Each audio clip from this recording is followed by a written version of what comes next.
Hello everybody, I am Keaton and this is Kid Catholic Season 8, Episode 23. And really quickly before we get into today's video, something that I want to ask of y'all is to take like 2 seconds of your time and visit kidcatholic.com. So many awesome things you can do on there. You can read about me, you can contact me, and you can join the Kid Catholic email list and donate to the Kid Catholic ministry, buy your very own Kid Catholic t-shirt, things like that. So if you could please go check that out, that would be greatly appreciated. So what I want to talk about today is something that we heard in the gospel this past weekend, but not just that. It's something that I think relates a lot to what we're going through today, and that is the story of Jesus walking on water.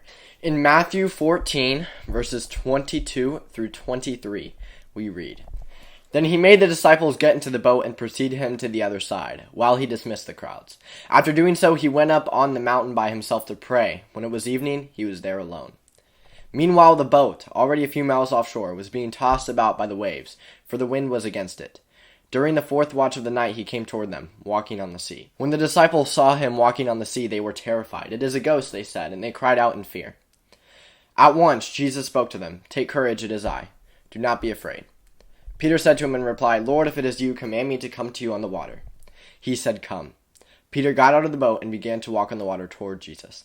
But when he saw how strong the wind was, he became frightened, and beginning to sink, he cried out, 'Lord, save me.' Immediately Jesus stretched out his hand and caught him and said to him, 'O you of little faith, why did you doubt?' After they got into the boat, the wind died down. Those who were in the boat did him homage, saying, 'Truly, you are the Son of God.'" So this is like one of my favorite Bible stories. Obviously, you can't pick favorites with the Bible. It's the Bible. Everything's awesome in the Bible. But this one always really got to me when I was younger. And I feel like too often, like today, or even I know as a kid especially, right, like hearing the story, you kind of pictured it as a fairy tale. You know, like it was, oh, Jesus walked on water. That's awesome. Like, that's cool. Another miracle Jesus performed. And absolutely, yes, that's what it is. But there's a lot more to it once you actually look at what Peter did and what Peter went through. And I sort of want to explain how it relates to what we're going through today. I talked about in my past couple of videos how it's safe to say that Catholics aren't the most loved people right now, right? In our country, in the world, not even Catholics, but Christians aren't the most loved people right now. Like in a school, if you're a teacher, you can get fired for mentioning the name Jesus, right? In a public school. So we have these types of things that are holding us back as Catholics, as Christians. And I like to think of these struggles as the things that we're going through, the temptations, the struggles of being a Catholic, not even being a Catholic, but just being a human, right? Falling into the temptation. Because obviously, life isn't perfectly easy, right? We're going to go through these things. Any temptation that we feel, anything leading us away from God, that is absolutely Satan. 100%, right? Because the devil's goal is to lead us further and further away from God. That is Satan's ultimate goal. And too often we see that being successfully done today. When Peter stepped out onto the boat, he had to take that step of faith. Because think about it. They thought he was a ghost. They thought Jesus was a ghost, right? They had to take that step of faith because Jesus was right there. The thing is, Jesus is always right here waiting for us. Jesus has never left us. Jesus has never abandoned us, right? Too often we can get this idea in our head that Jesus has abandoned us. No, we've abandoned Jesus, right? Jesus doesn't abandon us. Jesus is right there waiting for us. All we need to do is come to him, and he's telling us to come, right? He's asking us to come, just like he did with Peter. But we have to be willing to step out of the boat and go through that wind, right? When Peter got afraid, when the wind became too strong, right? Imagine that wind is Satan. Imagine that wind is the devil, the temptation, and it causes us to sink in sin, right? Like it caused Peter to sink in the water. We need to be willing to step out of the boat and continue on. To continue on to Jesus, because Jesus is right there waiting for us. Even though it might be scary. Nobody said being Catholic is going to be easy. It is going to be scary. It is going to be frightening. And that's okay, because nobody said that being Catholic was going to be easy. It's going to be difficult. We know this. But Peter, he was able to trust in God. He said, right here, he said, "Lord, if it is you, command me to come to you on the water." Jesus says, come. Jesus is always saying, come to us. All we need to do is be willing to listen, right? Jesus says right here, "Take courage. It is I. Do not be afraid." And the last part is so important. Do not be afraid. Another very important part of the story that I absolutely love is verse 32. Matthew 14, verse 32. It says, "After they got into the boat, the wind died down." So after Peter walks on the water, after he comes to Jesus, and they get back in the boat together, the wind died down. After we accept Jesus, the struggles that we go through, after we come closer to Jesus and build that relationship with Jesus, because that's what it was. Peter coming closer to Jesus, despite the wind, despite the water, getting closer to Jesus. That's what we're trying to do every single day, right? Is to get closer to Jesus, despite the wind, despite the water, right?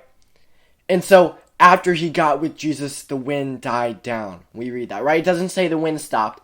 It doesn't say the wind was non-existent now. But it tells us the wind died down after we build this relationship with Jesus. After we come to Jesus. After we get to the point where Jesus is our best friend. These struggles, these temptations, and the attacks of Satan begin to calm down. Now, I know that can kind of be scary. Like, the attacks of Satan. Like, somehow I'm under attack by Satan. I haven't seen anyone, right? That's horrifying. I don't want to think about that, right? And you're right. It can be scary to think about. But the thing is, I heard this quote once. It's where Mary is, the devil isn't. Right? Things like that. Things like Mary, things like the saints, things like Jesus, they always overpower the devil. And you're right. The devil, we may not physically see him. We may not physically experience him attacking us. But have you ever felt just a strong urge of temptation to sin? Just a strong urge. Just an urge so strong that it seemed pleasant, seemed awesome, so you couldn't resist, right?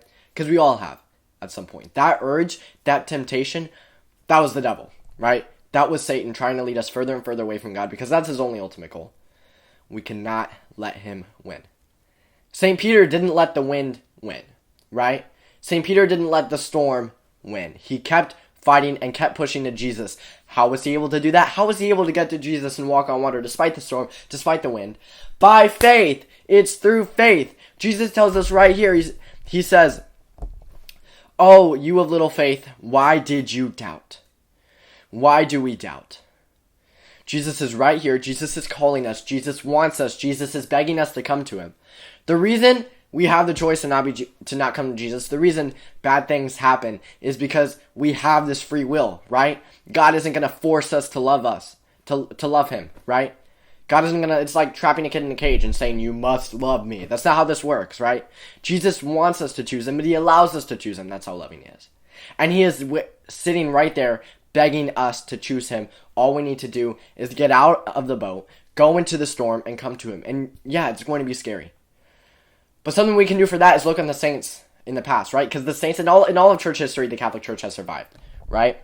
And the saints have managed to get to heaven, to achieve the ultimate goal. A lot of them to be martyrs, a lot of them to convert thousands, and yet they were still human. They still made mistakes, just like you and I.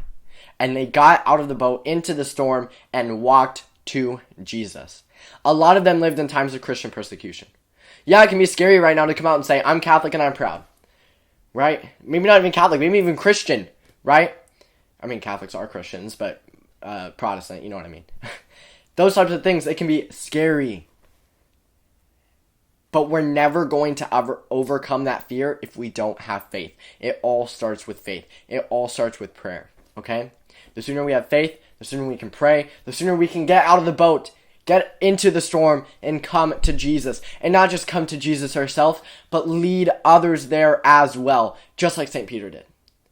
So yeah, like I said earlier, on the surface, this can sound like sort of a fairy tale of, oh, Jesus walking on water, which is not a fairy tale, but it is a really cool miracle, right? But once we look into it, the Bible, it talks to us even today, right? What's crazy is this was written 2,000 years ago. It's still relevant today, right? That's how important the Bible is, and that's how important this specific story is to us, right? So we always need to remember that no matter what, no matter the struggles, no matter the temptations, at the end of the day, Jesus is waiting for us. All we need to do is be like St. Peter and come to him. Be like Mary and say yes, right? And I know that can sound a lot harder. It's a lot easier said than done, right? But it starts with faith, and it starts with day-to-day prayer habits. So a challenge for you, a challenge for me, right, is to start these day-to-day prayer habits. Even if it's just, let's say some of you watching may have a completely awesome prayer life, some no prayer life at all. Wherever we are in the span of our prayer life, right? Wherever we are, whether it's none, whether it's a lot, let's start with just something little every day. Let's start making a prayer space. Let's start even just 10 minutes of reading scripture a day, right? Just little by little, building up this prayer life so that we can come to Jesus through the storm and be like St. Peter before it's too late, right? We have this life to choose him, right? To come to him, to be like him. So let's get there. Let's go through the storm and let's walk toward Jesus. So now that the topic is done, y'all know what it's time for now? It's time for the Saint of the Week. And today's Saint of the Week, I think, is like this Saint of the Week. I know I say that it's an incredible saint. I'm excited for every Saint of the Week, but I think this one I may be the most excited for. This is the story of Saint Lawrence. Now, Saint Lawrence, like what he went through is absolutely similar to what I talked about today. Now, I know the first thought is, why didn't I do St. Peter? And well, St. Peter literally went through the storm. There are a lot of saints that figuratively went through the storm, like we must do today, right? And so what this saint specifically went through is very similar to what we're going through today. So he was a 3rd century saint, born in the 3rd century in a time of severe Christian persecution. It was a time in the Roman Empire where he was born in Rome, and in the Roman Empire, if you were a Christian, then you were charged with hatred of humanity. It was actual, like, the law that was said. You were charged with hatred of humanity and executed as a result. And the Romans claimed to be these beautiful, amazing, super moral community, yet they mass murdered unwanted newborn babies. Sound familiar? Yeah. And so that is what he was going through. And around that time, if you were a priest, if you were a Christian, you were automatically executed. And so as a result, the deacon, St. Lawrence, had to stay alive. And so, automatically, since you were arrested and executed if you were Christian, obviously Christians couldn't own property. So St. Lawrence had all the secret Christians in the area sell their property and then use the money to give to the poor and for the Catholic Church. This got around, so the emperor heard about it at the time, and St. Lawrence told the emperor that the Catholic Church had a ton of gold and silver. So the emperor was full of greed, full of pride, and said, if you show me where the gold and silver is, if you show me where the treasure of the church is, then I won't kill you for being Christian. And so St. Lawrence said that he needed 3 days to gather all the gold and silver. So for 3 days, the emperor went and told everyone, all his friends, he told everyone to come to this big treasure. And when St. Lawrence revealed what the treasure was, what the gold and silver was, he revealed the true gold and silver of the church, which was the poor. And he revealed the poor people being there. And as a result, the emperor was enraged. In fact, it was said that the emperor considered beheading to not be enough of a punishment for St. Lawrence. And so he was to be publicly burned alive. However, you think that if you're going through that, you'd be terrified? Nope, St. Lawrence was perfectly calm and even joked with the people who were executing him. And after he died, it's still said to this day that the majority of Rome is Christian because of St. Lawrence, because of what he did. St. Augustine even gave a sermon on St. Lawrence years later. And so his story is absolutely incredible. Talk about rising up against Satan, going through the storm, going to Jesus, right? Despite all odds. And in today's society, again, we're not to that extreme point yet, but we are in other parts of the world. And with what we're seeing in our country, we could be getting there, right? So it's time to step up. It's time to stand up, each one of us individually. St. Lawrence did it, and he was a human just like you and I. So what's stopping us from doing it? So anytime we feel like we're struggling with not just doing something about it, not just doing actions, because the actions matter. I mean, what St. Lawrence did had an effect on the early Christianity for years, right?